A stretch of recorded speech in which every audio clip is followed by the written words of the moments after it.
Week after a malfunctioning sprinkler started a chemical fire inside of the BioLab facility in Conyers, it is still impacting people in the area. Really unbelievable. The chlorine chemical plume that could be seen and smelled for miles is still in the air today.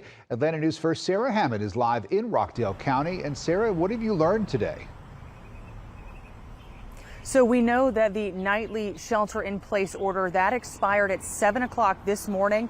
No word yet if that will be reinstated at any point, but even so, Rockdale County Schools students came back from fall break today, but they're going to be learning virtually through Wednesday.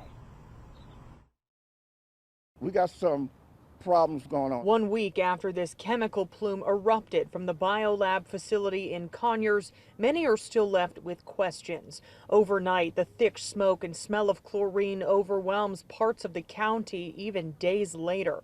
Rockdale County students returned from fall break today, but will learn from home for the next 3 days. And government buildings reopened Monday after closing for the week. And the Rockdale County Board of Commissioners will meet Tuesday at 10 a.m. where they could enact a state of emergency for the county.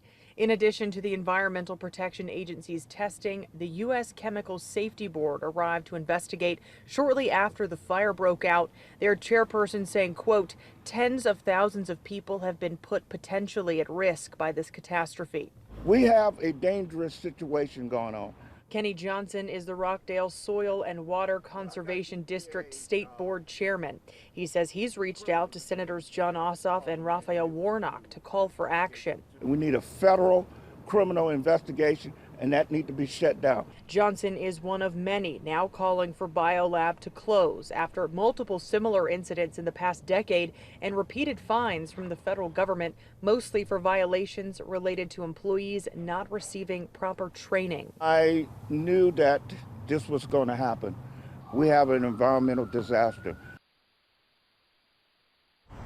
And happening tonight at 6:30, a coalition of community leaders from Atlanta and Conyers will host a virtual meeting to talk about the health impacts from this chemical fire, as well as discussing establishing a locally led task force. We're going to have more information on that on our website, atlantanewsfirst.com. For now, live in Conyers, Sarah Hammond for Atlanta News First.